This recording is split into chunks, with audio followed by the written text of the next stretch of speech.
¿Sí estás ahora sí? Ya estoy. ¿Carlos? Sí, aquí estoy. Ok. Entonces, puedes iniciar, ¿no? Son los 20 minutos y 20 minutos y después puedes explicarles la dinámica, pero ya iniciar, ya puedes. Creo que ya está aquí las dos profesoras, las miré ahorita, a Jenny y a Esther. Mucho gusto conocerlas. Okay. Adelante. ¿Qué tal? Hola. ¿Qué tal? Adelante, Carlos, tuyo el show. Muchas gracias. Hola, buenas tardes, bienvenidos. Permítanme un tantito, nada más. Déjenme.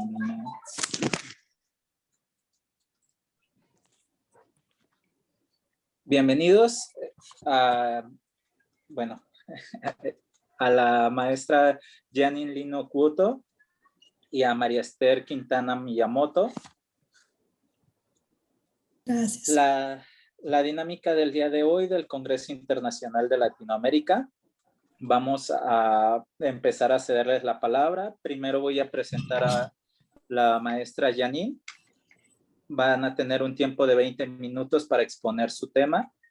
Una vez terminados estos 20 minutos, bueno, va a pasar a exponer la profesora María Esther. Una vez que ella termine, vamos a tener un tiempo para preguntas y respuestas.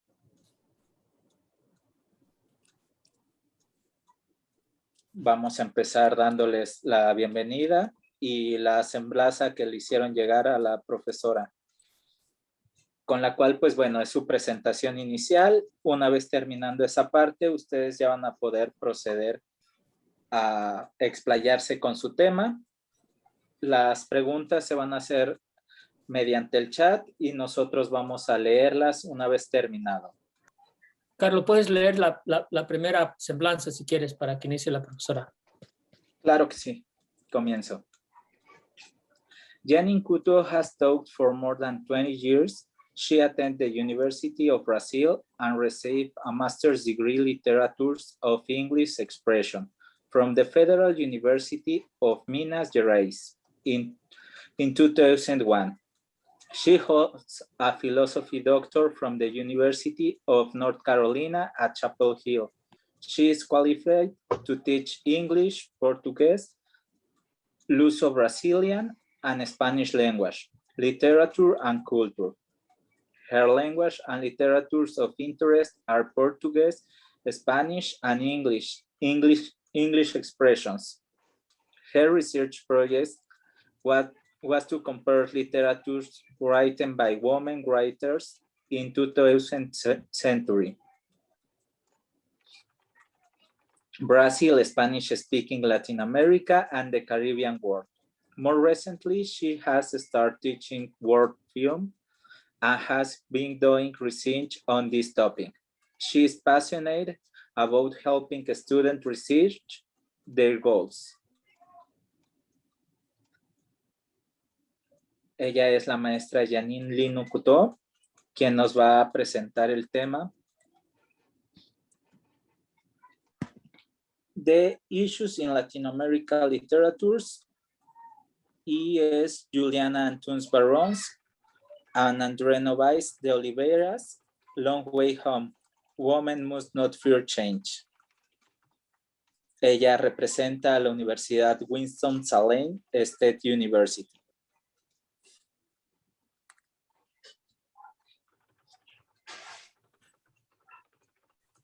Thank you. Should I begin or is it too early?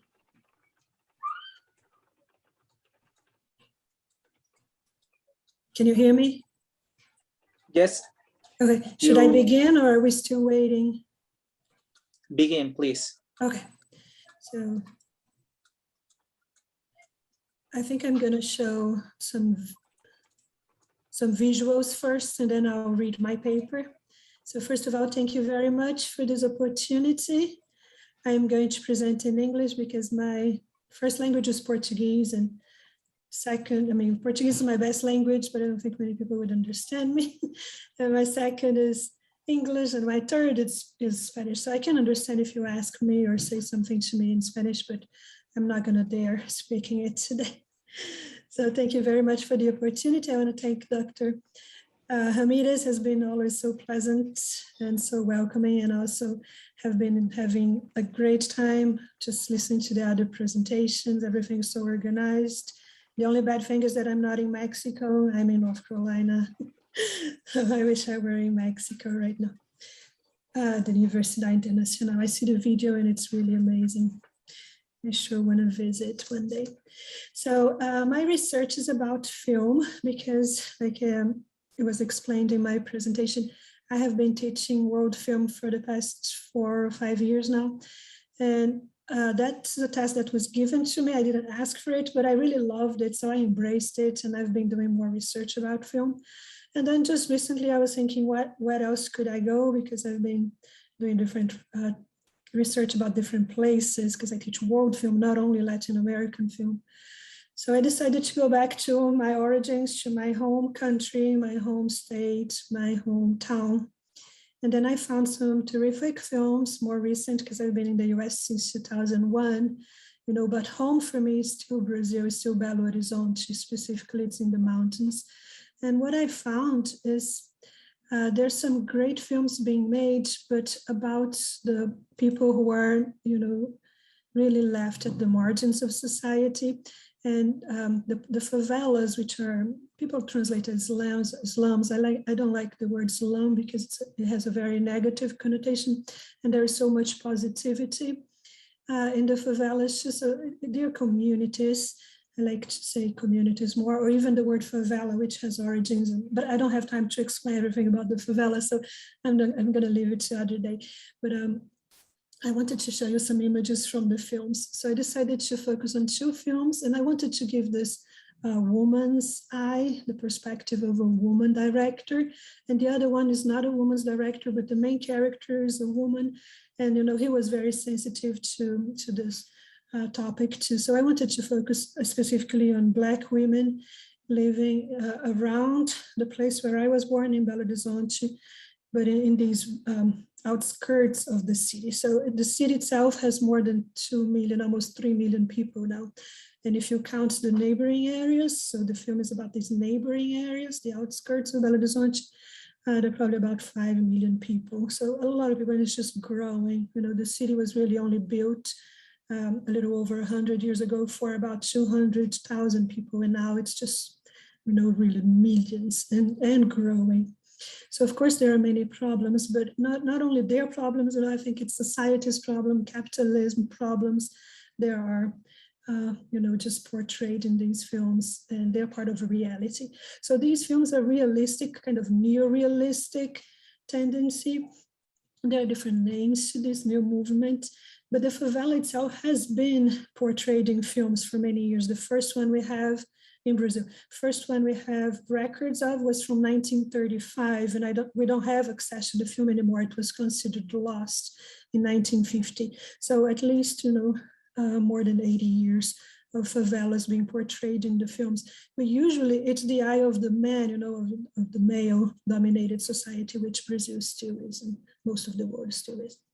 So I found Juliana Antunes. She's both of them are very young directors and screenwriters. So they both wrote the the script and directed the film. So Juliana Antunes, she wrote this one for her, it was like the end of her film studies course in the University in Belo Horizonte, but she's from the interior. The research and the filmmaking took about 5 years for her, but it was really well made, a lot of research. They went to the favela and they stayed there. Oh, they would go and come back a lot. And it's far, you know, so, and they would live there with a very small budget. So what they did is amazing. And André Novaes de Oliveira, this is not his first film, so it's Juliana's first film, but not André's first film. He has other films from 2015 and 2016, I believe. But also, you know, very good, with a very sensitive eye. So I decided to focus on the women and how they must not fear change. I'm going to show you the images first, and then I'll explain more, because there's so much to talk about. I don't want to get lost. So here's about Temporada, which is A Long Way Home, the second film I'm going to talk about. And this is a woman that is the protagonist, Grace Passos. She won several awards for this film. She's a great, wonderful actress from Belo Horizonte.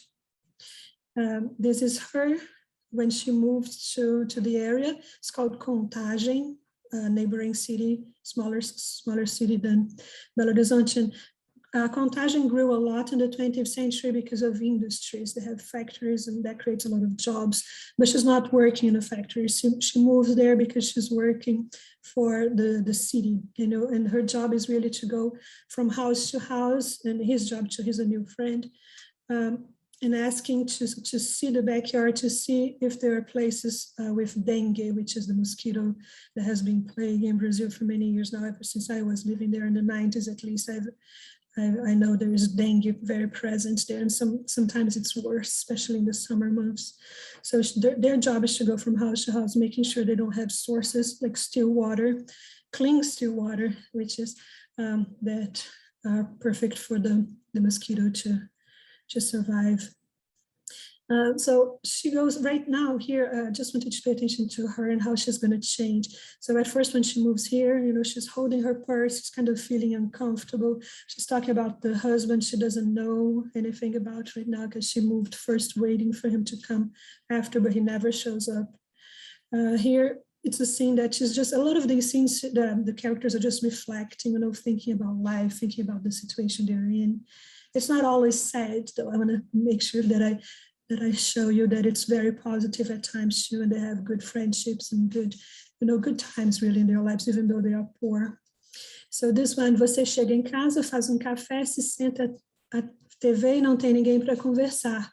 Você quem decide se isso é solidão ou liberdade. I thought this was a perfect meme that she was, you know, looking at. Probably she put in her social media page, and there she was scrolling down on her phone, and she saw this that she had posted.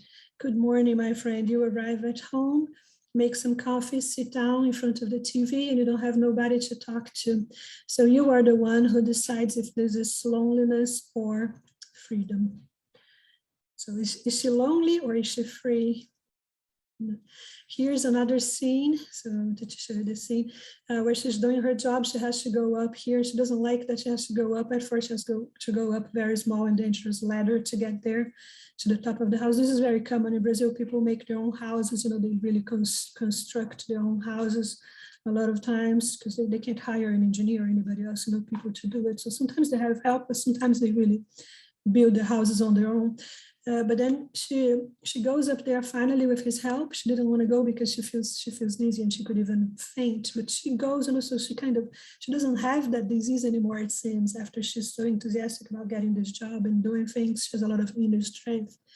And she's here talking to, you know, her neighbor, the owner of the house, and they are looking at the neighborhood. And I think most people would just say, oh, this is a very ugly place, so poor, you know, and so many people living in such an ugly area, and it's like Islam. But you know what she says is amazing, because she said, oh, this view here is very pretty. So they're talking about how their neighborhood is beautiful, you know, so they're really asserting that there is positivity in all that. And it is beautiful if you look at it, you know, the mountains. I love the mountains. I miss the mountains so much.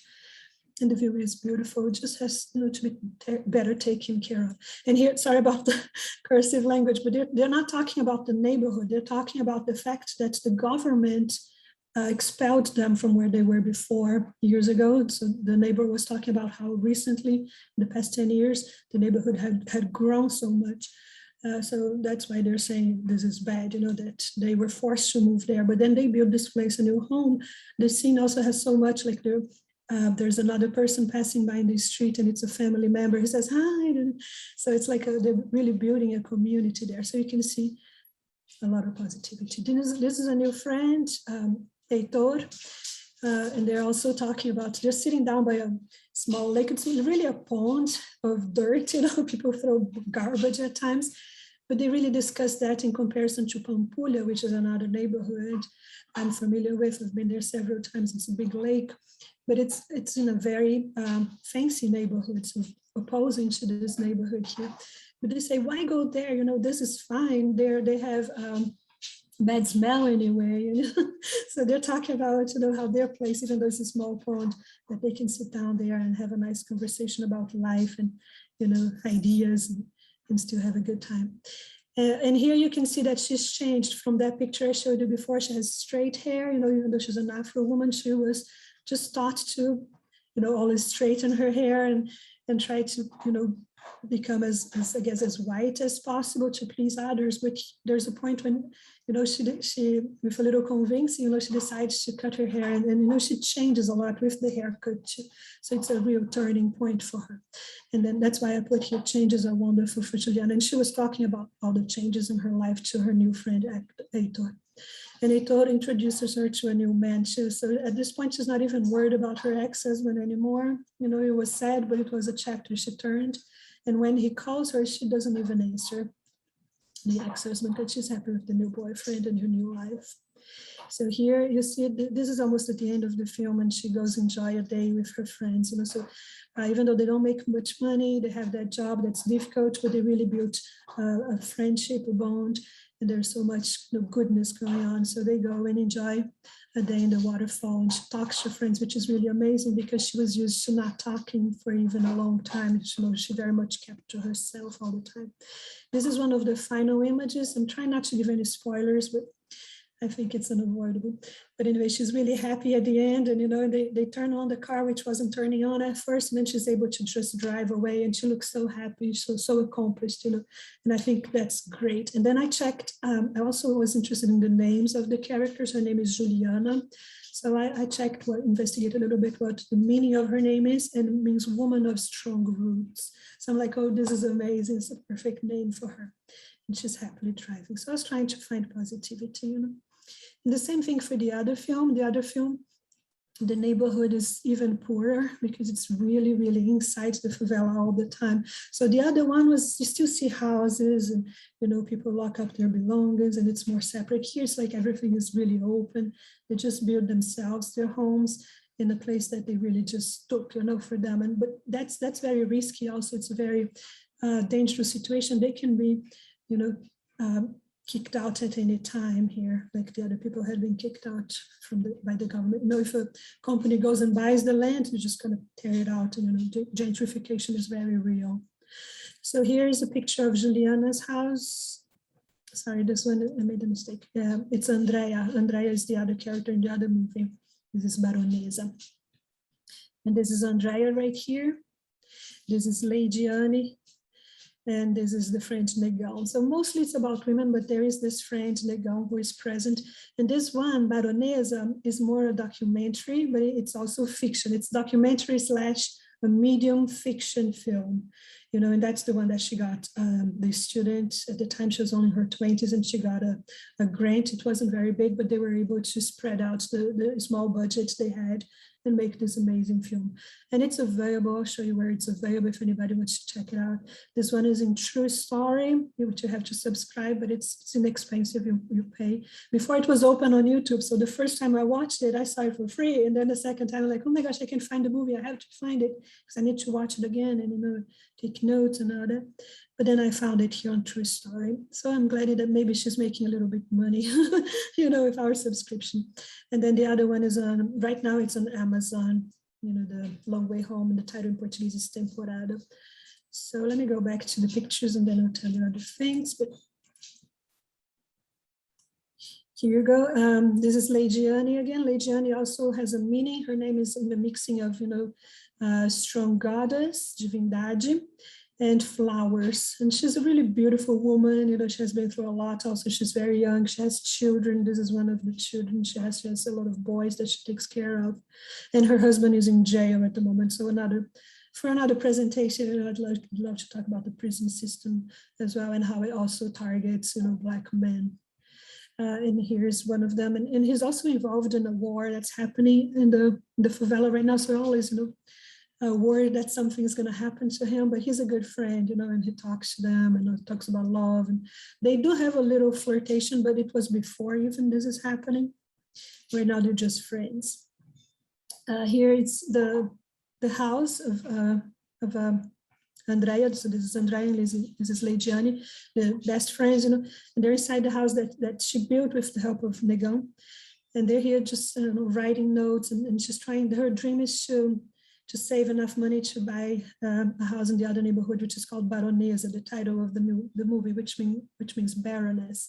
And I think the title is great because it's not only the neighborhood where she wants to move to, where her dream is, but also it means like a royal person. And I think she's very royal inside, even though her life is miserable, you know, but she also has good moments. And she's a real fighter. Real fighter also because she does capoeira. Capoeira, I don't know if you have heard, is a martial art from Brazil, Afro-Brazilian roots. And usually it's men, you know, so this guy here is performing, Degon, her friend, is playing it, there are people watching, usually men, but she's there and she's a fighter too, so very, very significant that she likes capoeira, and it's also a part of resistance of Afro-Brazilian culture. Another way of doing resistance is by dancing funk, you know, so they know the lyrics, they sing, they feel represented through funk music. So in this scene, it's a beautiful scene that a group of women dance, and here's Andrea dancing too, expressing herself. And the song they're doing that because it's metralhadora, which means like a shooting gun, a rifle. And remember, we're always worried that there's going to be a war between the traffickers. And, you know, it's kind of they're preparing for that in case they initially prepared.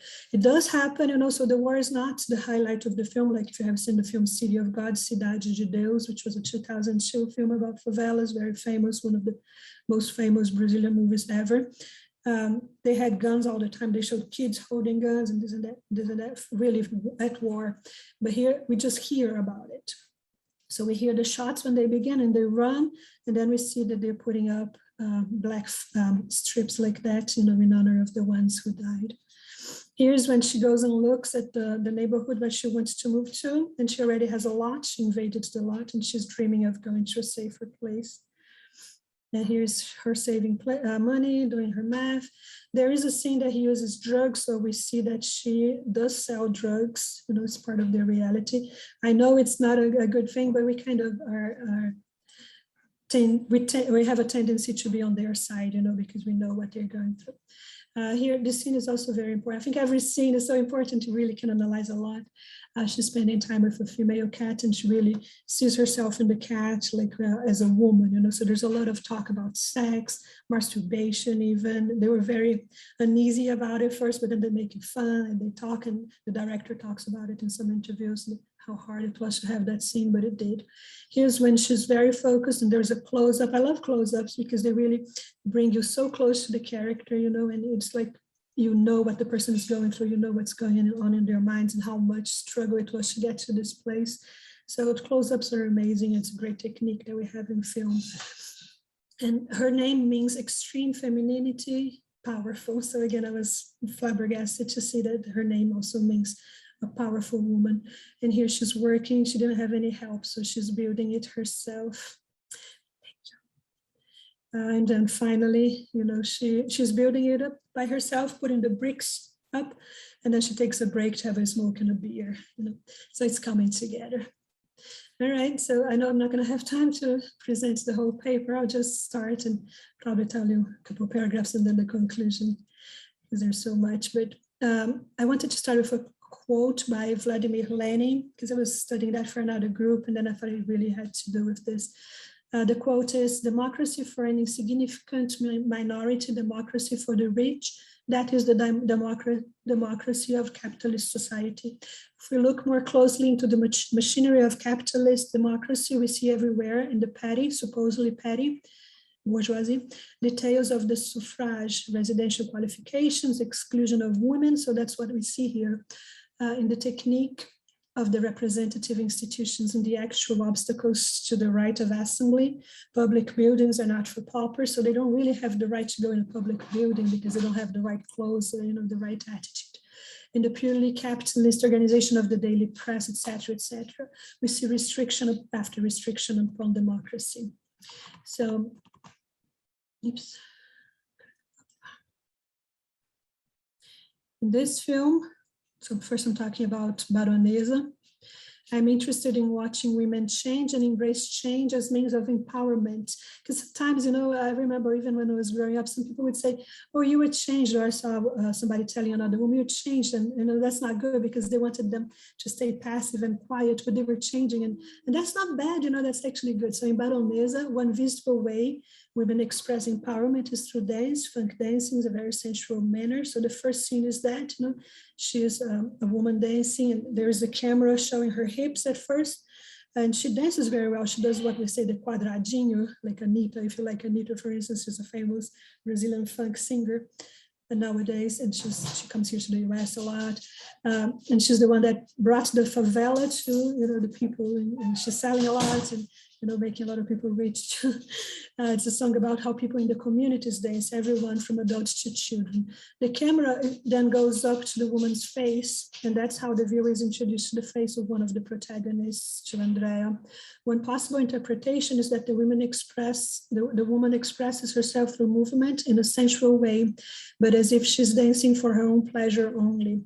Another interpretation is that she's an object of desire to others, a more cliche aspect of a Black woman dancing and moving from the pleasure for the pleasure of the viewer. A man or a lesbian, the director is a lesbian. She has a movie about that. So she says that to her, that scene of Andrea dancing evokes pleasure.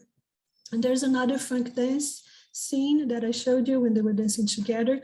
The second scene is danced by a group of women. So to me, that's a clear sign that empowerment needs to happen in both individual and collective levels to be effective. And Joyce Birth in Empoderamento, it's a new book that everybody's reading in Brazil right now who is interested in that, points out that, quote, partimos de quem entende que os oprimidos devem empoderar-se entre si e que muitos e muitas podem fazer para contribuir para isso é semear o terreno para tornar o empoderamento fértil, tendo consciência desde já que ao fazê-lo entramos no terreno do inimaginável. O empoderamento tem a contestação e o novo no seu âmago, revelando quando presente uma realidade sequer antes imaginada.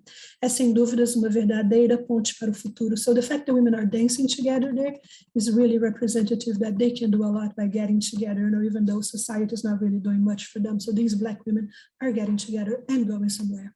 The song to which the group of women, including Andrea, are dancing is about a machine gun. Machine guns and shootings are present in the film, but it's in the background, with few exceptions.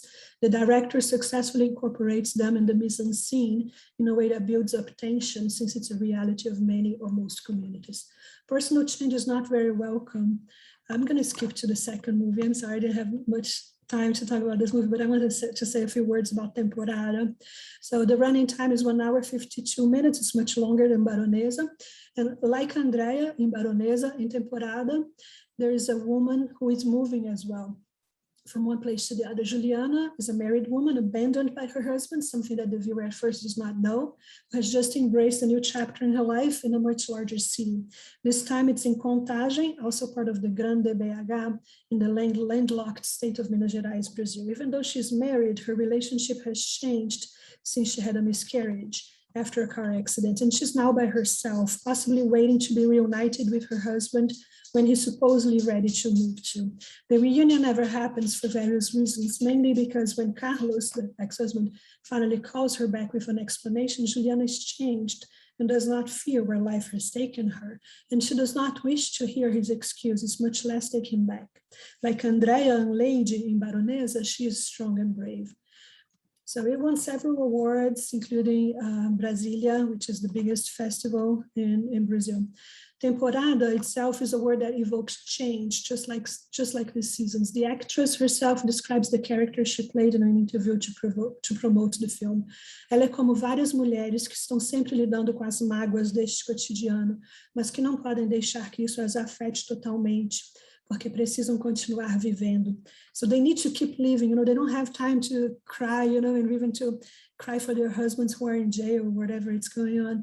É uma mulher que está experimentando coisas diferentes e criando novos laços. So they're creating new experiences, creating new ties. Representation matters, so that's why this film is so important, and films like this, they're happening now since at least City of God. The success of the film is proof that Brazilian viewers needed this film after decades of watching films that portray the petit bourgeois everyday life, which is naturally very far from the realities portrayed in Baronesa and Temporada. It's finally time for people to have access to the lugar de fala, place of speech of the Brazilian Black woman. So it's really the first time they're having that space, and it's great. Do I have time to read the conclusion? Tengo 3 minutos más, or no? Real fast. You can do it real fast. Okay, I'll do my best. So I have analyzed, not all, but I have presented to you a few aspects I consider of importance in two Brazilian cinematic productions from the southeastern state of Minas Gerais, Brazil. Both Baronesa and Temporada show various facets of life in the outer reaches of the Mineira capital. Both present Black women as main characters who struggle to survive each day. Andrea and Lady belong to disadvantaged groups who have no other recourse but to live in favelas. Much has been discussed and portrayed in the cinema, television, and other outlets, but what the director and screenwriter Juliana Antunes and her team have done is different, since she was able to do extensive research and spend months between 2015 and 16 very close to the characters. The result is a very sensitive picture of what has been in the mind of most people, including joyful moments, simple things people are able to enjoy, such as a bucket of refreshing water on a hot day, long conversations about life, past and future, children playing, Afro-Brazilian culture, such as capoeira, being preserved, and beautiful human interactions. The negative side is the constant fear of getting caught in a dangerous war among drug traffickers, the lack of basic human necessities, a democratic education for the children, safety, and medical care, among others. The inhabitants of the communities only have each other, but not always. And in the film, the viewer sees how much time they spend by themselves, haunted by so many ghosts. Temporada is a feature film that goes deep into the characters' personalities and personal struggles. The co-worker Juliana become true friends who seem to understand, accept her completely. By the end of the film, she's happy with the woman she has become and her new life in a larger city, even though not everything that happened to her had been planned. Both Andrea and Juliana do not fear change. They are ready for whatever happens and they need much inner strength to keep going. And that's the reality of most Afro-Brazilian women. Força. Thank you. And I apologize for the time. Gracias, Janine. Excelente presentación. Ahora vamos a pasar con la maestra María Esther Quintana Miyamoto. Ella trabaja como profesora en la Universidad de Texas, A&M, donde enseña cursos a nivel de licenciatura y doctorado sobre temas de género y de latino en los Estados Unidos. Obtuvo su maestría y doctorado en la Universidad de California en Berkeley. Ha publicado 2 libros, Los pícaros bufones y Cronistas de Maluco, la novela de los descubridores y madres e hijas melancólicas en las novelas de crecimiento de autoras latinas. Quintana Miyamoto ha publicado también ensayos críticos y capítulos en libros y revistas académicas de Cuba, España, Inglaterra, México y los Estados Unidos. Ella nos va a presentar el tema de identidades excéntricas, performidad étnica, and Always from Somewhere Else, a memory of my Chilean Jewish father, the Marjorie Agosin. Ok, muchísimas gracias por la presentación. Carlos, nada más una pequeña observación. Sí, soy de Texas A&M. Lo que pasa es que la Universidad de Texas es como nuestra rival, ¿verdad? Entonces, yo soy de Texas A&M en College Station, ok, no de UT, que eso está en Austin, ¿verdad? Y yo le cambié el título a mi presentación, que es Interpelación y Testimonio, and Always from Somewhere Else, a memoir of my Chilean Jewish father, de Marjorie Agosin. Marjorie Agosin es una autora latina, judía, y las judías, las autoras, los autores latinos judíos son muy poco estudiados realmente. De hecho, este es un campo nuevo para mí. Entonces, es uno de mis pininos, ¿verdad? He hecho más estudios con las dominicanas, con las cubanas, con las chicanas, que son las tres nacionalidades más estudiadas. Bueno, los chicanos como, es decir, no nacionalidad, pero uno de los grupos más fuertes, ¿no? Entonces, lo que yo estudio aquí es la segunda memoria, es una triada de memorias de Marjorie Agosin, esta autora chilena que emigró a los 12 años a Estados Unidos. Ella escribe en español, pero publica en inglés, y las publicaciones son traducciones, ¿no? Algo muy interesante, me imagino que por la cuestión editorial. Entonces, esta segunda parte de las memorias se consigue solamente en inglés, en traducción. La primera parte se puede conseguir en español, la única de la triada, ¿no?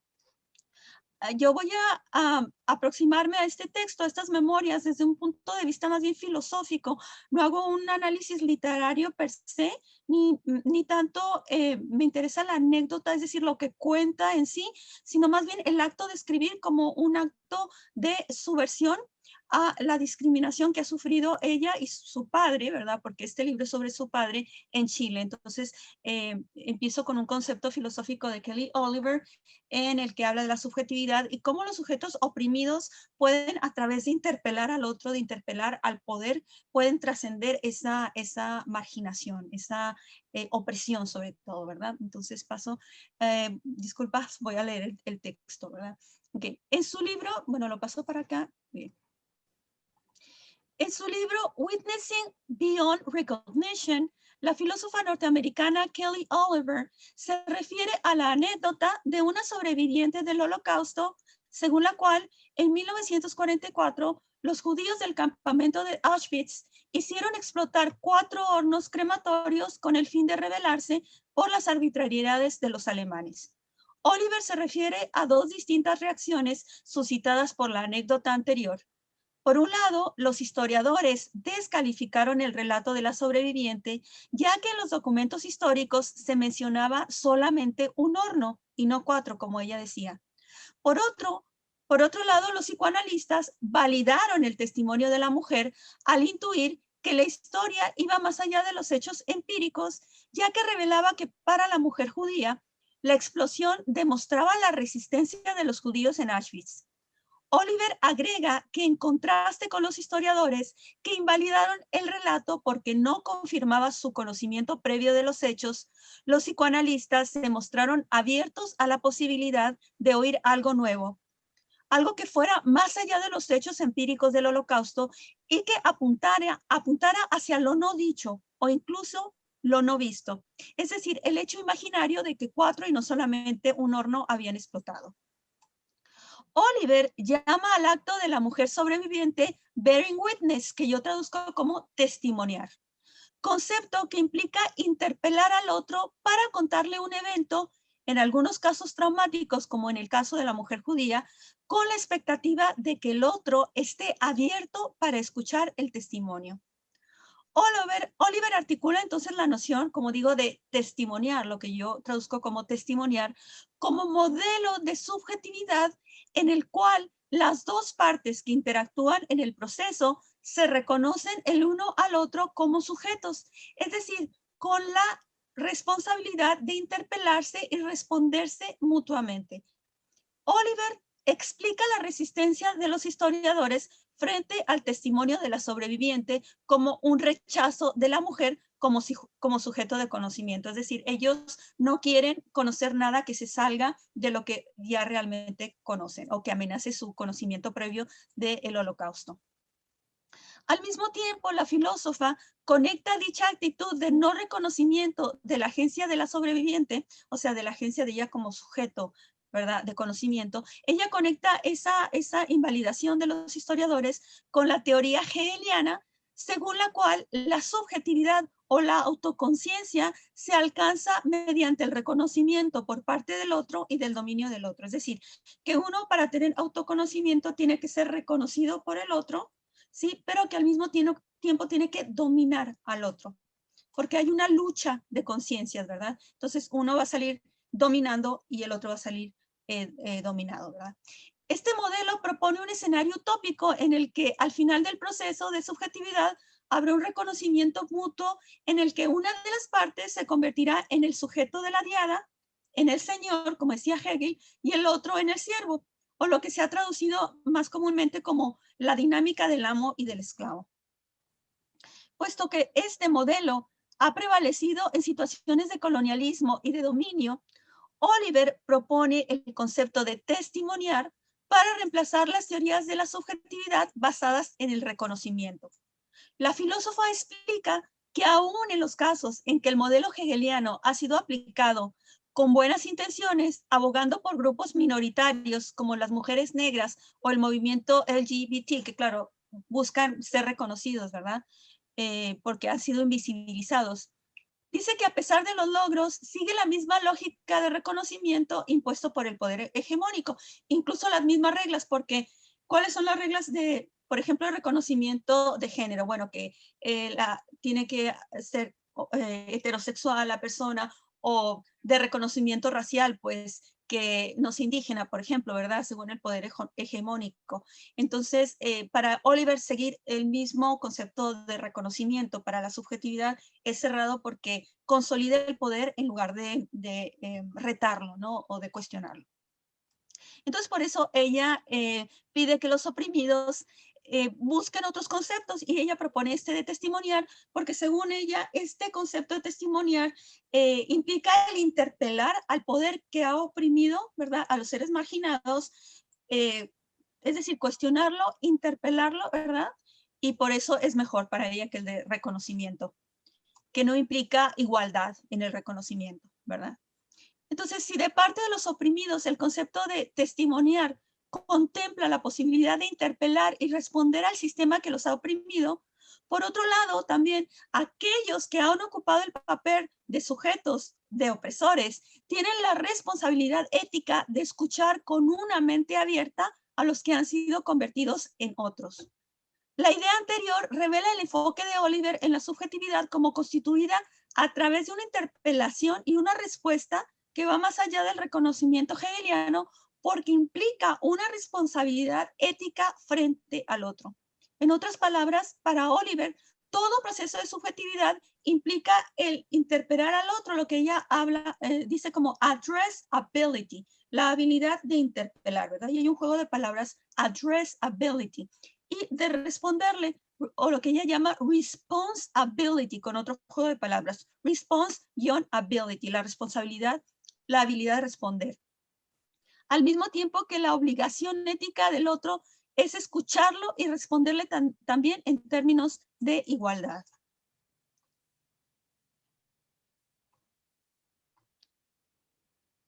De una manera semejante a la mujer judía que socava las versiones de la supuesta docilidad de los judíos frente a la opresión nazista, reconfigurando así su propia subjetividad como mujer judía.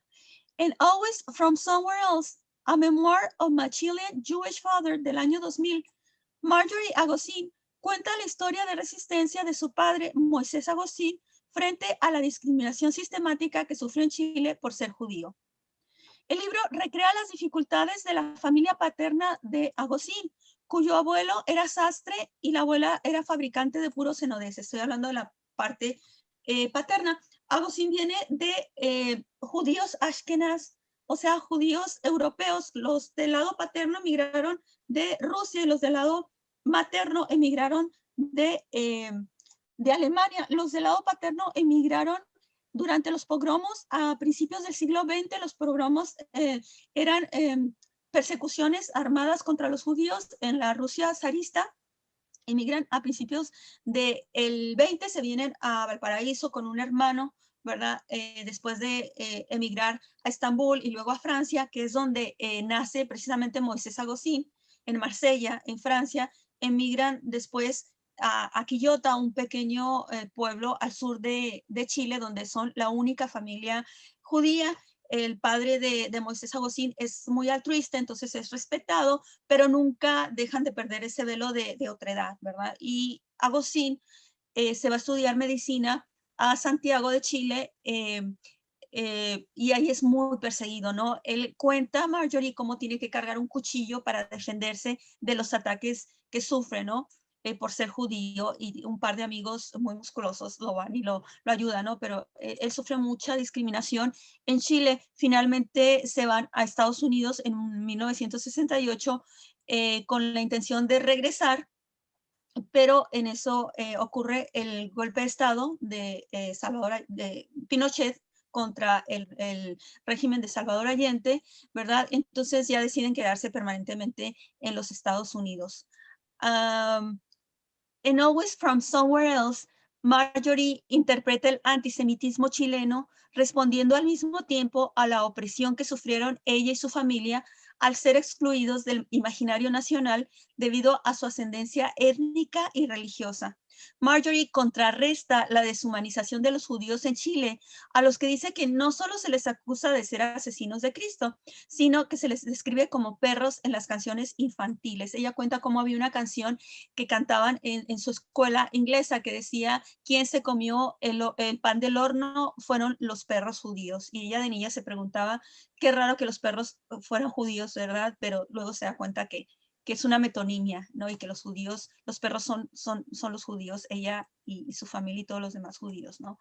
Entonces ella contrarresta esa discriminación, esa abyección realmente que ella encuentra, por ejemplo, en esas canciones, ¿no? Mediante sus memorias. Y aquí ella dice cómo su padre, a pesar de toda la hostigación, la marginación que sufrió por ser judío, cómo pudo convertirse en un gran entomólogo y cómo pudo incluso ser un gran músico de música clásica, ¿no? Entonces un hombre muy renacentista, ¿no? Un gran científico y gran músico. Entonces, al lector, volviendo al tema, ¿no? de Oliver, le corresponde el papel de escuchar con una mente abierta la historia de la narradora, arriesgándose a que su conocimiento sobre Chile y su historia no coincidan con el de las memorias. Yo no sabía, por ejemplo, este antisemitismo profundo de Chile, ¿verdad? Aprendí que hay una presencia alemana muy, muy fuerte, una oligarquía alemana fuerte, sobre todo en el sur de Chile, un antisemitismo muy acendrado e incluso un nazismo fuerte, ¿no? Muy fuerte. Ella habla cómo regresó a Chile y cómo en las casas de antigüedades se encontraba retratos de Hitler y cómo le decían que era la posesión más preciada, ¿no? de esa tienda. Entonces yo no sabía esto, ¿no? Fue para mí una sorpresa muy fuerte. Sabía que en Argentina muchos nazis se habían exiliado, pero no sabía que en Chile había esta influencia tan fuerte y este antisemitismo tan fuerte, ¿no? Entonces, precisamente para una de las estudiosas que escribió la introducción del libro, chilena también, Rosa Horan, uno de los aportes más valiosos de las memorias es precisamente que contrarrestan una historia positivista, ¿verdad? E impulsada, dice Horan, por la oligarquía chilena, una historia muy positivista en la que se ve más bien el progreso de Chile, ¿verdad? La prosperidad de Chile. Y en la que no se habla de estos aspectos más oscuros de la sociedad chilena. Marjorie se refiere también en este libro, por ejemplo, a cómo el gobierno chileno de Pinochet desapareció a tantos jóvenes, ¿verdad? Etcétera. O sea, se refiere también a esta historia oscura de la dictadura chilena con Pinochet, ¿verdad? Entonces, otra de las cosas importantes, valiosas de las memorias es cómo contrarresta esta exclusión de los judíos del imaginario de Chile, ¿verdad?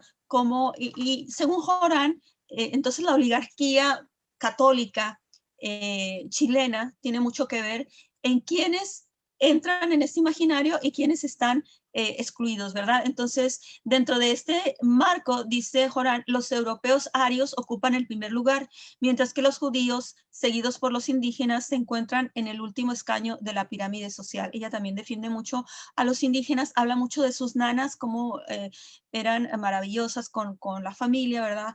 Y cómo eran también excluidas de este imaginario social, nacional, perdón, en Chile, ¿verdad?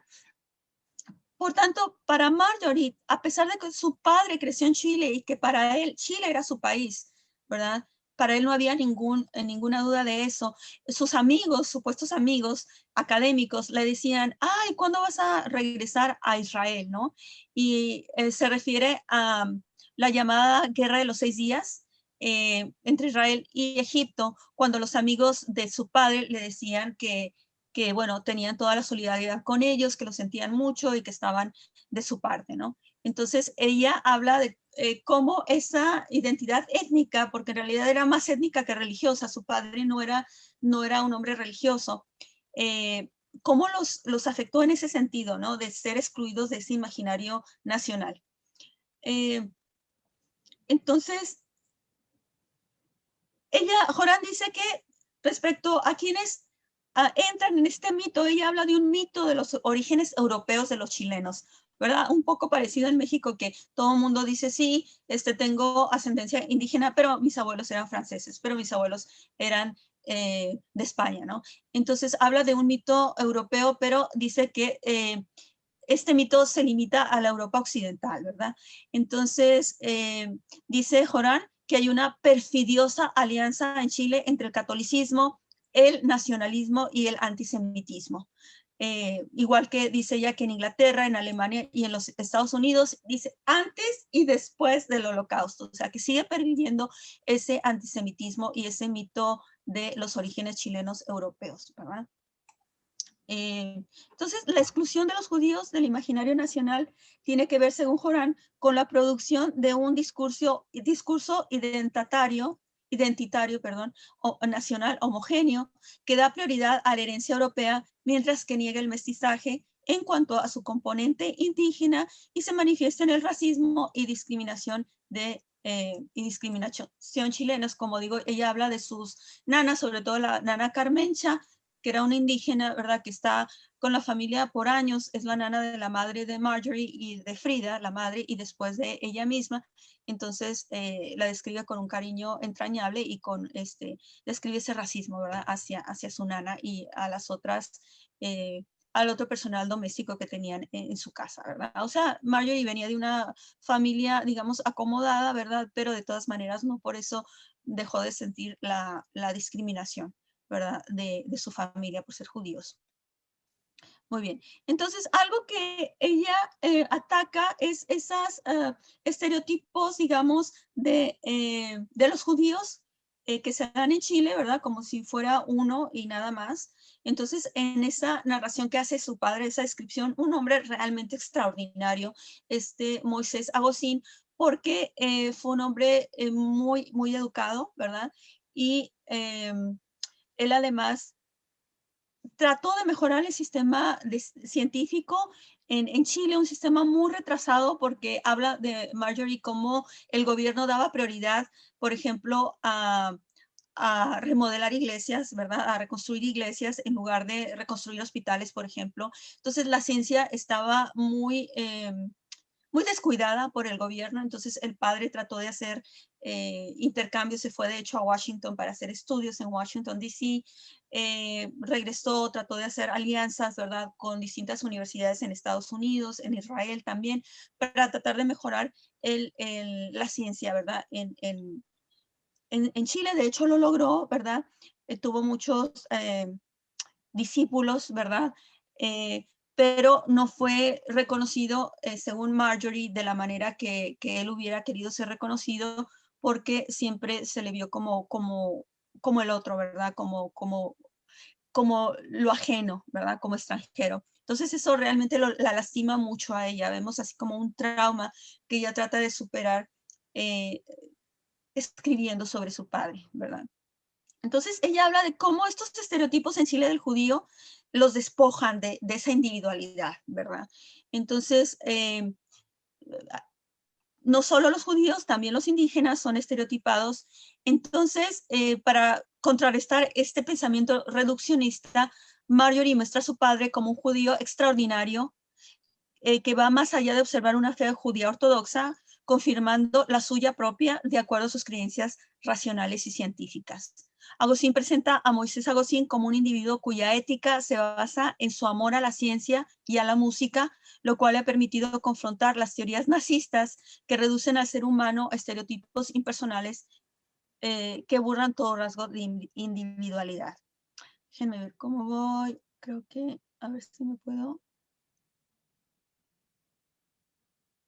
Ok, voy a cerrar ya.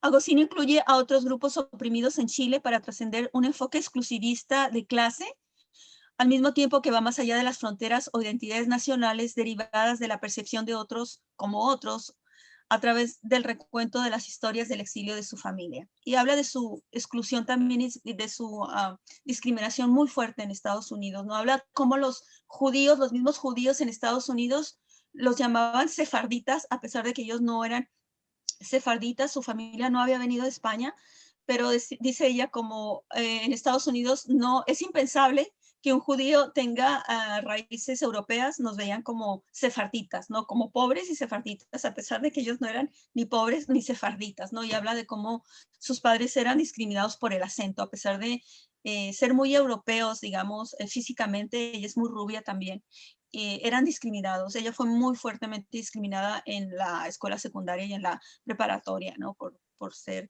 latina. Ahora sí que no ser, por ser judía entre los judíos y latina entre los angloamericanos, ¿no? Entonces ella dice que se juntaba con las minorías porque no era aceptada, ¿no? Entre los angloamericanos. De hecho, Agustín relaciona los abusos perpetrados por los nazis en los campos de concentración, volviendo a cómo hay una denuncia, ¿verdad? No solo de los judíos, sino incluso de otras minorías y también de los desaparecidos durante la dictadura de Pinochet. Dice, y sus memorias son un documento político contra la intolerancia institucionalizada hacia los judíos que prevalece en Chile.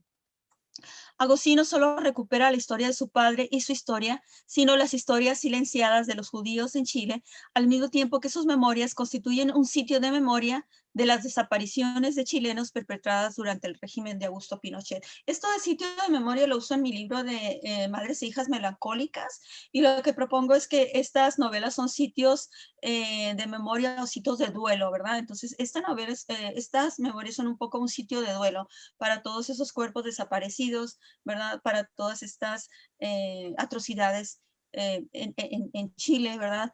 Y por otro lado también por esta nostalgia, esta melancolía de haber sido siempre rechazada en Chile, ¿no? De no haber sido reconocida plenamente como chilena, a pesar de que para ella Chile es su país y también para su padre Chile es el único país que conocieron, ¿no? En realidad porque Agustín sale de Francia cuando es un niñito, entonces su país en el que crece es Chile. Entonces ya concluyó, su testimonio, por tanto, no solo es motivado por un deseo empírico de denunciar los hechos en torno a la discriminación racial y la violación de derechos humanos en Chile, sino de solidarizarse como una mujer que sufrió en carne propia dicha discriminación por ser judía con las otras minorías que lo han experimentado. Al lector entonces le corresponde llevar a cabo la parte complementaria del acto de testimoniar, lo que decía Oliver, ¿no? El bearing es el interpelar al otro, pero esperando que el otro responda y que valide, ¿no? O sea, la parte complementaria del acto de testimoniar sobre el pasado traumático en Always from Somewhere Else es precisamente validar, ¿verdad? Validar este testimonio sin esperar que haya un empirismo, ¿no? Una cuestión factual, 100%, ya que evidentemente todo lo que cuenta Agustín ha sido filtrado por su imaginación y por sus emociones. Y bueno, es todo. Muchas gracias. Muchas gracias por sus presentaciones, Janine, María Esther. Les agradecemos su tiempo y vamos a empezar con la sección de preguntas y respuestas. Tengo una para Janine. Dicen, saludos y felicitaciones por una visión o cinema brasileiro. Mi pregunta, ¿o qué narración de a tendencia sobre a mulher ahora? Pregunta Demetrio Ansaldo.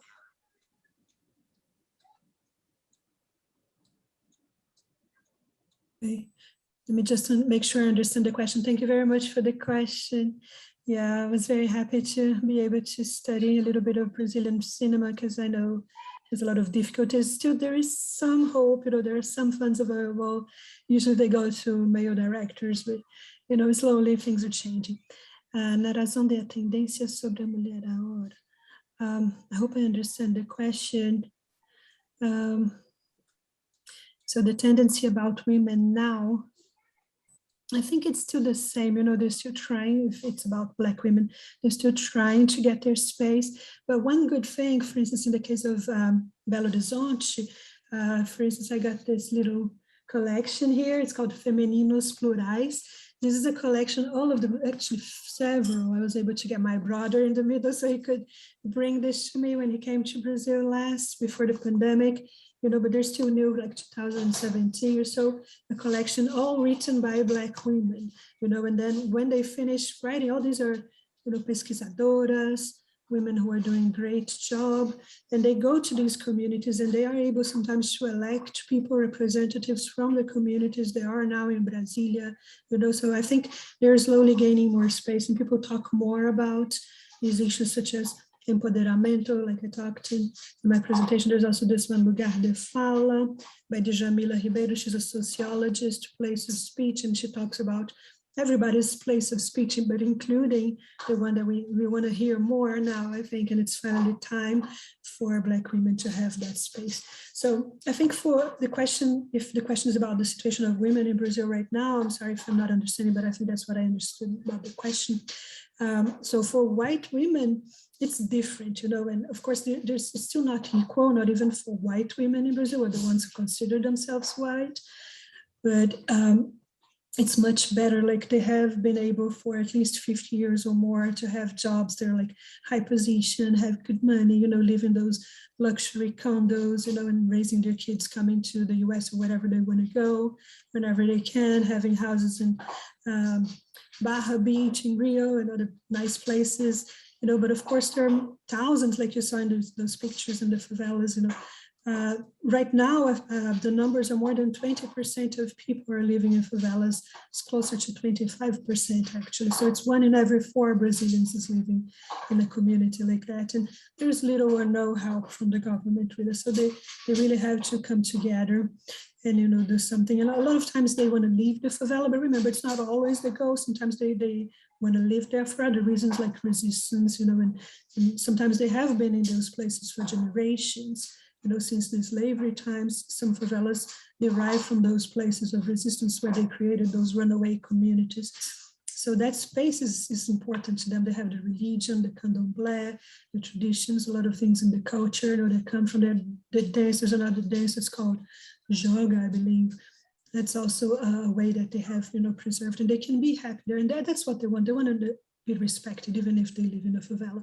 So yeah, I think the question is very different, whether you're asking women as a whole or favela women, Black women, you know, and how they survive and how they're getting together. Like social media is actually helping women a lot, especially in those situations, because most of them can find a way of having you know, a social media page and sometimes go there, not every day, of course, but when they can, they go there and exchange information. For instance, there was one woman recently, and she's now famous. She's also a singer, funk singer, and she does speeches, you know, and she talks about empowerment and about, you know, she has the Afro hair, and she discusses about interracial marriages and all kinds of things in a very public way. And she was a maid for 7 years, so she shares experiences. We created a page on the internet that people can go and share their experiences if they are working as maids right now, and, you know, and get more rights for them. There was a law that passed in 2015 for maids that live in the houses of, you know, of their bosses, and now they have to pay them for extra time, for instance. So for years, since 1888, when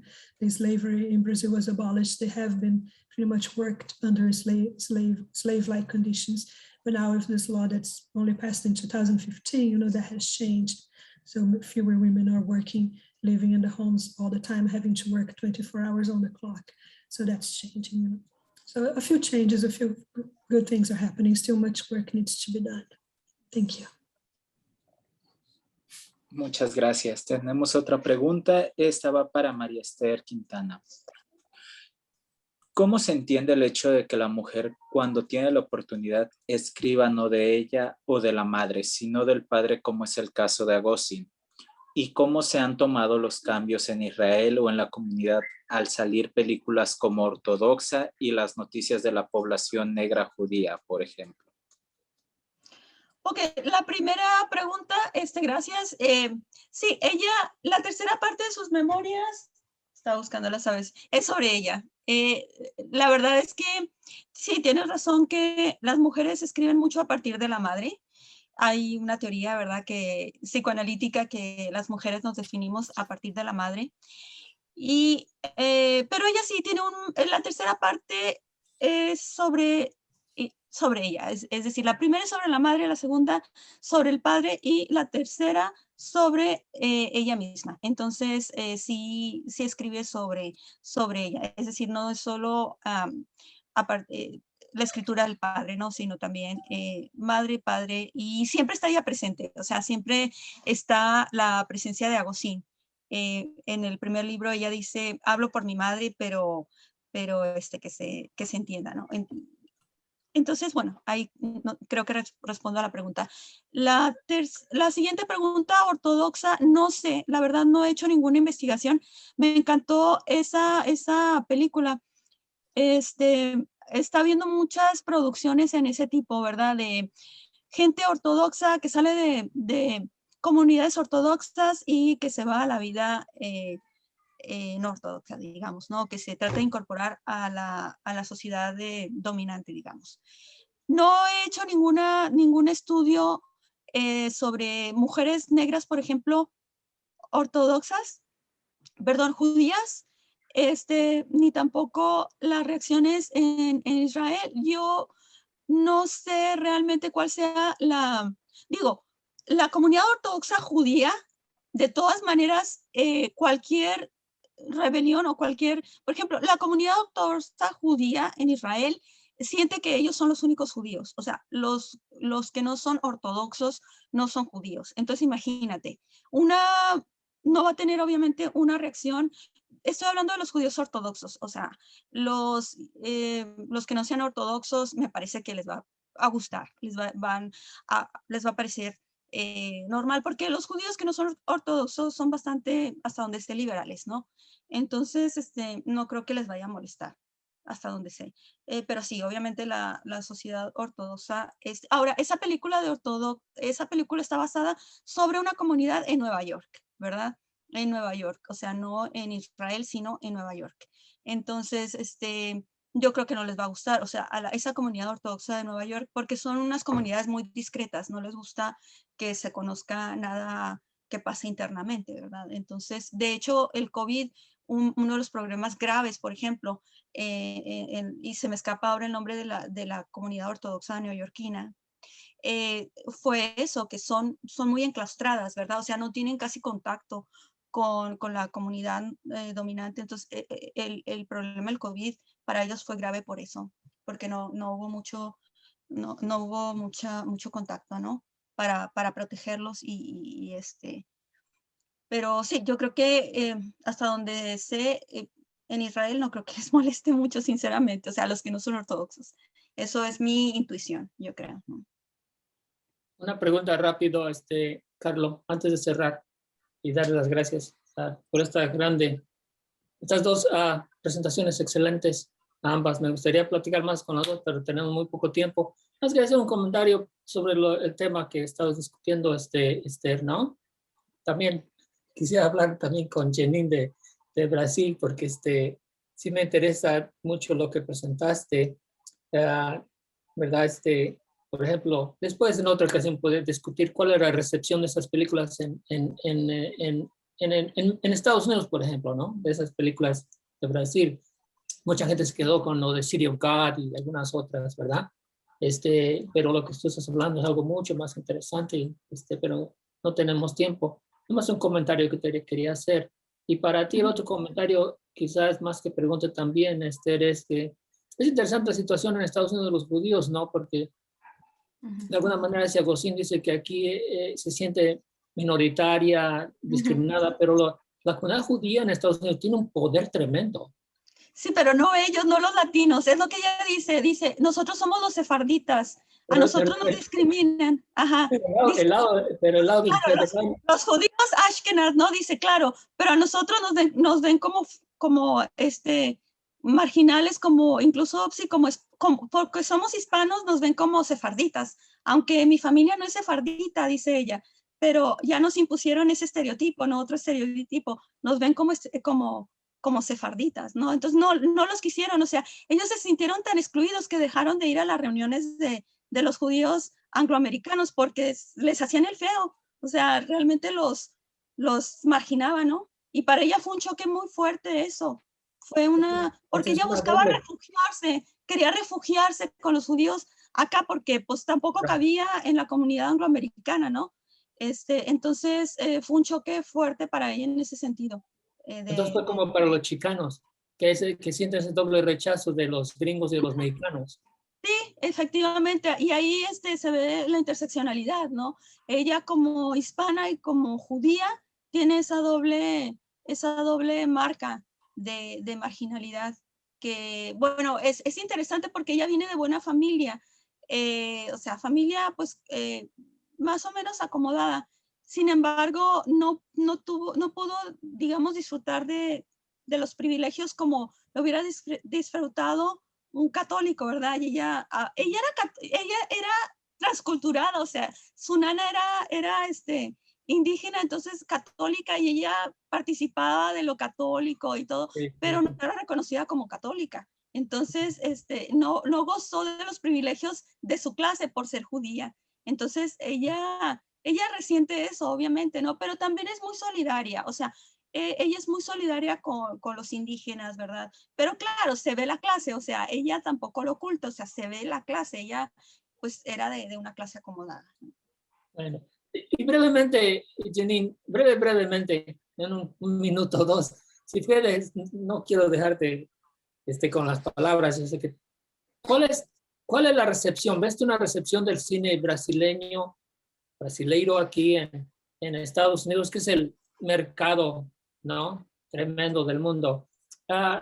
O sea, una recepción de las películas que tú estás discutiendo, ¿es una recepción aquí, un público? ¿O cómo lo ves tú?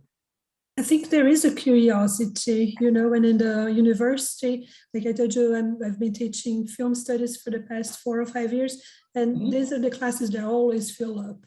So we have great conversations, you know, and they also, at the end of the semester, they present about a film of their choice, and they bring, it can be from Brazil, but it can be from other places too. So I think in a university setting, it's great, and it's good discussion. And also for the heritage speakers, you know, for the Brazilians who are living here and coming more and more with the pandemic even. But in Brazil, I know this was a great success. Both films, you know, especially the one from the young director, the male one, because he was already well known in Belo Horizonte. When they showed in the movie theaters, they were all filled up and people were crying and emotional about some scenes. You know, so it was great reception there. So yeah, it was great.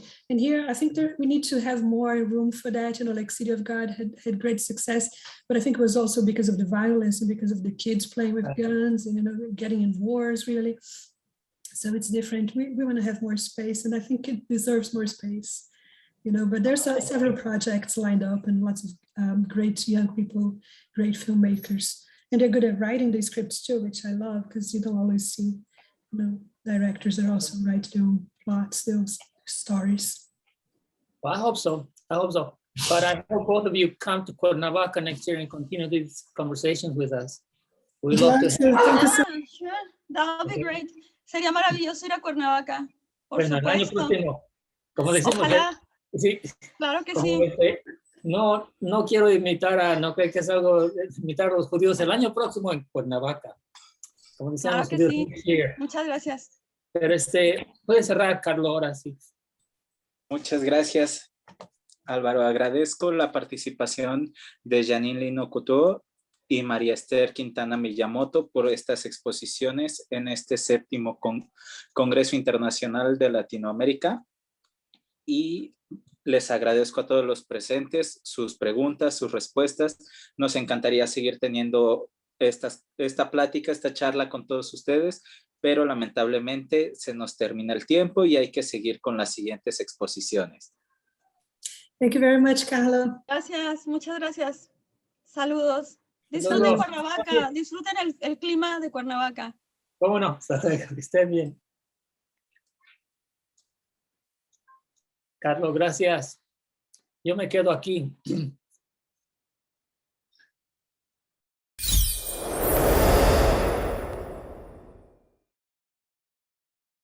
Buenas tardes.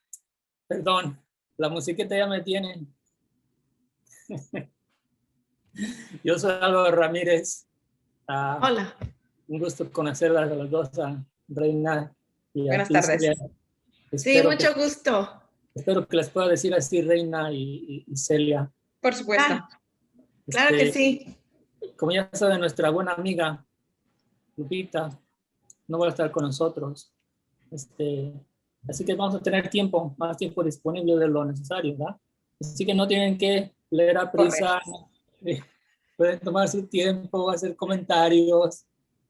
Tenemos mucho. Por un momento me iba a meter yo ahí de intruso y poner yo tengo un blog, iba a decir, bueno, meto un blog aquí mío, lo leo para rellenar, pero no, yo quiero que darles a ustedes el espacio. Es mejor. Tienen dos temas muy interesantes. Entonces, bienvenido al público también, a todos los demás. Estamos aquí, como dije, en nuestra sesión. Desafortunadamente, la profesora Guadalupe Pérez Ansaldo no llega, pero tenemos aquí dos excelentes ponentes que nos van a acompañar. Son 20 minutos, pero dijimos que tenemos más libertad para cada ponencia, pero sí vamos a dejar las preguntas hasta el final, ¿no? Para las dos. ¿Está bien? Perfecto.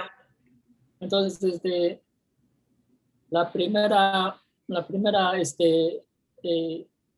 ponencia que vamos a usar, el título es La pícara en vida y peripecias de una buena hija de familia, de Sara Levy Calderón. Leerá la profesora Reina Monroe Drake. Una breve semblanza de ella. La profesora Monroe Drake se doctoró de la Universidad de Missouri, Columbia, con una especialización en literatura latinoamericana. Recibió su título de maestría en Educational Leadership, Secondary Education de la Northwest Missouri State University. Además, tiene un título adicional de maestría en español de la University of Missouri, Columbia. Ella nació en Celaya, Guanajuato, México. En la actualidad, ella trabaja como profesora asistente de español en la Universidad de Louisiana Monroe.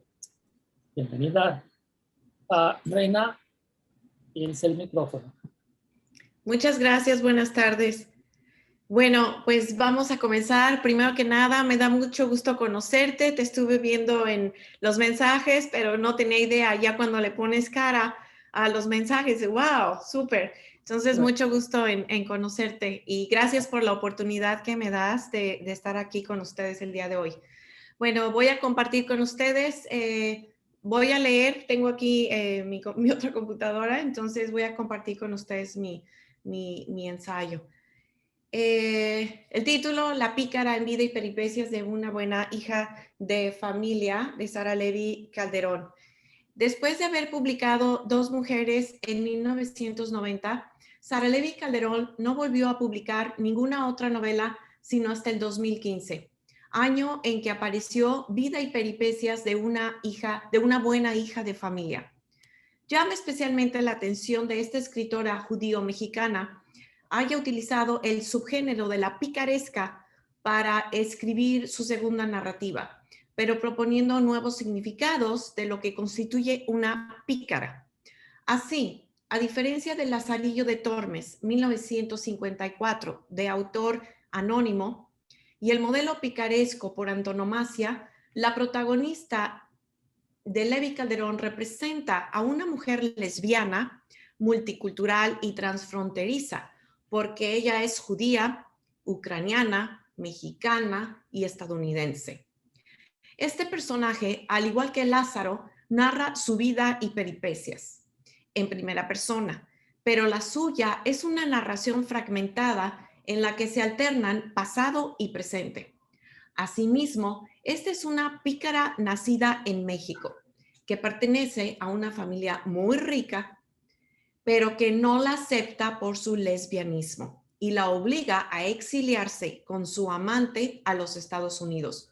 Por lo que, aunque no es una huérfana, vive como si lo fuera en un país extranjero y pasando algunas dificultades económicas. Porque, como ya les mencioné, se exilia y a pesar de tener una familia rica, el padre la desconoce y la deshereda, la deja sin dinero. Entonces ella tiene que empezar de ceros. Antes de analizar esta novela, es importante referirse al contexto histórico y sociocultural en el que fue publicada, porque aquí se retoma la historia de amor lésbico narrada en dos mujeres con el fin de explicar el antes y después de dicha relación. De hecho, en este segundo texto literario de Levi Calderón se presenta una metaficción, porque se habla del proceso de escritura de dos mujeres, la cual es referida por su título exacto.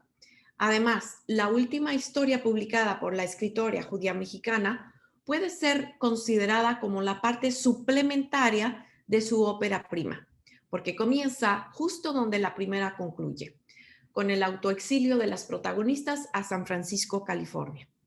Lo significativo es que esos personajes ya no se llaman Valeria ni Genovesa, sino Sara y Grecia, porque pareciera que Sara Levi Calderón hubiese querido remarcar los aspectos autobiográficos que persisten en su narrativa. También es interesante que el enfoque en esta segunda novela ya no está en la relación sentimental y erótica que mantienen estas dos mujeres lesbianas. Ahora, en edad madura, sino en el reencuentro de Sara con su familia nuclear por motivo de la muerte del patriarca y en el descubrimiento de los conocimientos mágicos y espirituales del pueblo teposteco. Como el título Vida y peripecias de una buena hija de familia lo indica, en esta novela la familia ocupa un lugar primordial, no solo porque Sara logra reintegrarse, aunque sea de manera parcial, al seno familiar y a la comunidad judía mexicana después de la muerte del patriarca, sino sobre todo porque satisface su necesidad de formar su propio clan y volver a ser madre, aunque sea de forma simbólica. El hecho que la protagonista narradora se clasifique a sí misma como buena hija apunta al uso de la ironía, ya que la historia que aquí se presenta es la de una mujer lesbiana, que tras abandonar a sus dos hijos varones adolescentes y publicar una novela autobiográfica, es forzada al exilio y por ende a la invisibilización, por subvertir el sistema heteropatriarcal. Sin embargo, y a pesar de todos los conflictos y la ruptura que este sujeto transgresivo tuvo con su progenitor a causa de su relación lésbica con Grecia, ella expresa en su narración un fuerte deseo por ser reconocida como una hija que siempre conservó su entrañable apego y respeto hacia él. El adjetivo calificativo buena representa su generosa actitud al aceptar separarse físicamente de su amante para poder ser recibida por su madre y hermano en los funerales de su progenitor, así como también alude a su propio sacrificio al abocarse en asistir a ambos miembros de su familia en los últimos meses de su vida. El reencuentro de los acontecimientos que marcaron su vida desde su nacimiento, intercalados con su situación actual con su amada Genovesa y su hija adoptiva Marina, dan cuenta del insistente deseo de Sara por retomar a su origen con el fin de solidificar la familia que ha formado con su amante y reinsertarse nuevamente en la sociedad mexicana como la mujer lesbiana que es. Por lo tanto, al incluir el adjetivo buena en este largo título, el cual alude a la tradición picaresca, se resalta el deseo de la protagonista por pasar de ser una antiheroína a una heroína. De acuerdo a las prácticas tradicionales del judaísmo, la familia tiene un papel muy relevante en la preservación de los valores culturales y espirituales en las distintas comunidades judías. Dentro del clan familiar y en el rol primario que le ha sido asignado por generaciones, la mujer ha sido la encargada de enseñarle esos valores a sus hijos, pero siempre es el padre el que mantiene el rol central. De acuerdo con los códigos patriarcales del judaísmo, la familia es una institución de vital importancia porque como proveedora del apoyo económico, moral y comunitario, ha ayudado a los grupos judíos a sobrevivir. La mujer, por consiguiente, en su calidad de procreadora y transmisora de las tradiciones culturales, es respetada por ser la encargada de la familia. Abro paréntesis, Pérez Ansaldo, 161, cierro paréntesis. En este mismo orden de ideas, Mario Alberto Rivera, SJ, asegura en su artículo La celebración familiar judía, fuente de inspiración para las familias cristianas. que esta institución ha mantenido su origen sagrado en las sociedades judías, por lo que la familia judía es un espacio educativo por excelencia de los valores y tradiciones del judaísmo, pero es mucho más que un espacio formativo. Es ante todo un espacio de santificación de la vida. La vida matrimonial es para el judío ese escenario de santidad. Esto se evidencia incluso en la misma palabra hebrea para matrimonio, kiddushim, que significa precisamente santificación. De acuerdo a Rivera 460. Las referencias anteriores sirven para entender por qué Sara, en Vida y Peripecias, es vital recuperar sus vivencias con los miembros de su familia con el fin de satisfacer su deseo de reinsertarse en su núcleo familiar y social una vez fallecido su padre. Simbólicamente, ella quedó en situación de orfandad o lo que es aún más grave, de invisibilización, ya que cuando su progenitor se enteró que ella prefería mantener su relación lésbica con Grecia antes de respetar su autoridad de patriarca, él se rasgó las vestiduras indicando que ella estaba ya muerta para él. Por esa razón, cuando esta pícara recibe la noticia de la muerte de su padre, ella asegura que, y abro comillas, el desheredarme me había quitado el derecho de pertenecer a mi familia, me había dejado totalmente sola. Me tomó algunos años darme cuenta que el dinero no era lo más importante, sino que esto me había convertido en una outsider, alguien que ya no pertenece a su núcleo familiar ni a su comunidad, alguien que anda suelta como un cometa perdido en la galaxia. Cierro comillas. Es evidente la opresión a la que fue sometida Sara toda su vida, pero ella contaba con una gran fortaleza y rebeldía que su progenitor llegó a admirar en ella. Si bien su padre siempre fue un hombre inflexible, autoritario y violento, también es cierto que él expresó su cariño a su hija favorita de distintas maneras a lo largo de su vida. Este favoritismo permitió que la transgresiva protagonista sintiera cierta identificación con el patriarca de la familia, sobre todo por su gusto a la buena comida y a ocupar una posición de poder en la sociedad. Lamentablemente para el padre de Sara, su figura imponente, temida y respetada terminó siendo desacralizada al momento de su muerte porque ni su esposa ni su hijo varón quisieron respetar las tradiciones mortuarias de la comunidad judía Ashkenazi a la que pertenecían. En Rochester, donde murió el patriarca, su cadáver fue embalsamado con las manos en cruz sobre su pecho, como se acostumbra hacerlo dentro de la religión católica, debido a que fue llevado a una funeraria irlandesa. Después, al transportarlo en avión rumbo a México para realizar las exequias fúnebres acostumbradas por la religión judía, su cuerpo pasó a ser solo, y abro comillas, un costal de huesos, cierro comillas. Un simple objeto que ahora viajaba, abro comillas, en carga, seguramente acompañado de jaulas de perros finos y muchas maletas, cierro comillas. Algo que se puede contrastar en gran medida con la forma en la que viajaban su esposa e hijos de regreso a México, en ese mismo avión, pero rodeados de las atenciones propias de los viajeros de primera clase. Además, cuando le informaron a Sara que debido a la celebración de Shabbat, abro comillas, una festividad que prohibía hacer cualquier ceremonia, cierro comillas, ella se lo imaginó almacenado en los refrigeradores del hospital, abro comillas, colgada de ganchos como una res, cierro comillas. Sin embargo, la escena más grotesca descrita por la narradora protagonista ocurre después de su llegada al país azteca. Aquí es importante advertir que dentro de la religión judía existen una serie de prácticas que se deben realizar a los cadáveres de quienes en vida profesaron esa religión. La más importante de todas ellas es que, como se explica en esta novela, el entierro debe realizarse inmediatamente después de fallecida la persona. Posteriormente, un grupo de hombres voluntarios son los encargados de lavar el cuerpo antes de la realización del entierro, lo que representa su purificación antes de su reencuentro con Dios. Por último, y una vez que el cadáver ha sido envuelto en un sudario blanco, se le coloca en el féretro, sin colocarle nunca los brazos en cruz, que fue lo que ellos hicieron, ni ser embalsamado, como le ocurrió al cadáver del padre de Sara.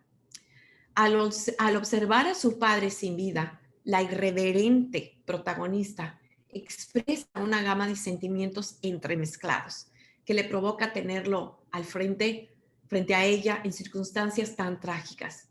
Dolor, incredulidad, asombro, tristeza, admiración, rabia y rencor. Además, la desmitificación del padre se enfatiza con el uso de la ironía por parte de la narradora al compararlo con el personaje histórico Napoleón Bonaparte, quien fue una figura controversial, considerado por muchos como gran líder militar francés y por varios más como un dictador tiránico. Sara describe la siguiente escena de esta manera, y abro comillas. El cuerpo tenía las manos cruzadas sobre el pecho, formando una cruz. Sobresalía su abundante cabello blanco y sus rasgos fuertes y parejos como los de un rey o un tirano. Fue un hombre apuesto, aunque bajito como Napoleón, y, como él, tenía el complejo de los hombres de poca talla. También, como el gran general había llegado muy lejos, me daba orgullo pensar que viniendo de la pobreza extrema, donde la comida faltaba en la mesa, había hecho una gran fortuna. Esto tenía mucho mérito. Pero ¿cómo se atrevió a expulsarme de la familia? No quiso volver a verme cuando se enteró de que era lesbiana. Él fue quien me echó a perder la vida a mí y ahora estaba muerto. Cierro comillas. El rechazo y frustración que expresa Sara a causa del comportamiento rígido que mantuvo su padre durante toda su vida es evidente. Al mismo tiempo, a ella la domina un gran sentimiento de culpa por ser y actuar diferente al constructo sociocultural impuesto por el sistema heteronormativo. La justificación que encuentra para la conducta cerrada de su padre se advierte cuando ella implora interiormente que, y abro comillas, perdóname por haber sido tan rebelde, querido padre mío, cierro comillas, dije por mis adentros, abro comillas. ¿Cómo iba a aceptar la homosexualidad un hombre de principios del siglo XX, nacido en Ucrania, en un ambiente absolutamente tradicional? Cierro comillas. Otro punto interesante relacionado con la muerte del padre de Sara es el gran horror que le provoca al rabino mexicano al ver el cadáver embalsamado con los brazos en cruz sobre el pecho. Él, como representante de la comunidad judía ortodoxa en México, es un hombre con la autoridad moral para reprocharles a los deudos de este reconocido patriarca su falta de respeto hacia los más sagrados rituales de su religión. Por eso, escandalizado, exclama que, y abro comillas. ¿Pero cómo? ¿Qué le pasó al señor Levi, que tiene los brazos cruzados sobre el pecho? Dios de todos los dioses, Goteño my name. ¿Qué le pasó? Voices immersion. Se agarra la cabeza y se jala unas barbas bien negras e absurdas. Tiene una cruz. Él es judío. Dios, perdónalos a todos, repetía moviéndose como un péndulo hacia adelante y atrás. El rabino nos miró horrorizado. Sara es un sujeto horrorizado, cierro comillas. Sara es un sujeto contestatario y es por eso que utiliza distintas estrategias narrativas como la de combinar la ironía con el tono serio, como una forma de hacerle frente y aminorar el dolor que le causa la pérdida de sus seres queridos. La caricaturesca imagen del cadáver del padre, embalsamado y congelado, se enfatiza cuando Sara describe esta escena del momento en que los religiosos judeos intentan practicarle a el mismo procedimiento que se le hace al cuerpo de una persona recién fallecida. Abro comillas. Un rato después llegaron estos judíos píos que lavan y visten a los muertos sin cobrar un centavo. Sencillamente lo hacen para ganarse el Gan Eden, el cielo junto a Dios.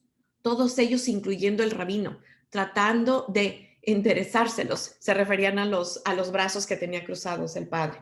Pero lo único que lograron fue dejarlos medio levantados, como pidiendo al cielo. La cruz nunca desapareció. Cierro comillas, son palabras de ella.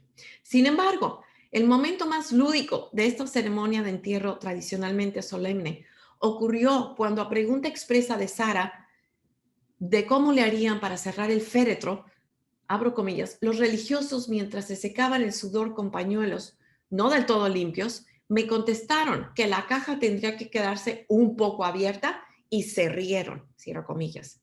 Es decir, que aquellos representantes de la comunidad hebrea más conservadora, quienes se encargan de vigilar que sus preceptos religiosos sean observados como lo mandan sus preceptos, y al final terminan siendo copartícipes de la desacralización de la que alguna vez fue una poderosa figura masculina. La imagen de su padre muerto regresa de manera vívida a la memoria de Sara en momentos cuando tiene la oportunidad para reflexionar sobre su pasado, como en un viaje en avión que realiza años después de ocurrido dicho deceso. Ella interpreta los brazos levantados de él como la forma que encontró de implorarle a su hija que volviera a su lado, y se atormenta sintiéndose culpable por no haberlo hecho nunca mientras él todavía estaba vivo. El tiempo transcurrido le ayuda a comprender lo que su padre debió haber sufrido por su distanciamiento. Abro comillas. Pensaba en lo doloroso que debió ser partir de este mundo sintiéndose abandonado por su única hija. Nunca se me había ocurrido que para él mi homosexualidad significó abandono. Lo quise mucho, pero nunca dejé de tenerle miedo. Frente a él me sentía como una niña aterrada. Por eso no pude dar el primer paso para que las cosas cambiaran. Cierro comillas. Las normas castrantes de la sociedad patriarcal hicieron que su padre se comportara siempre como un hombre implacable y déspota, incapaz de comprender lo mucho que aterrorizaba a sus hijos con su actitud. Aún así, con el paso de los años, Sara lo perdona e intenta darle otro significado a esa imagen grotesca de su progenitor antes de ser enterrado.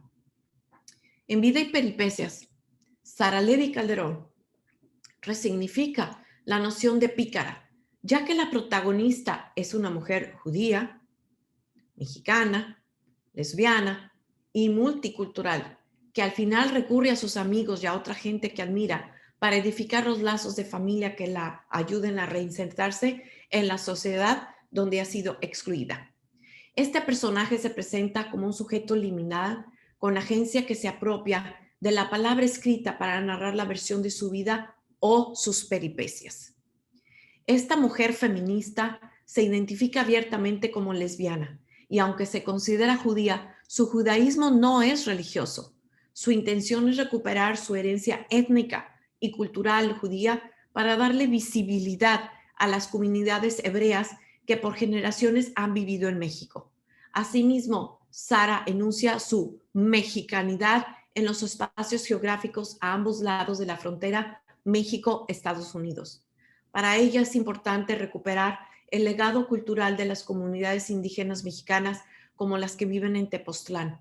Por eso se erige como la encargada de darle el apoyo financiero y moral que necesitan a las nuevas generaciones para educarse y prosperar.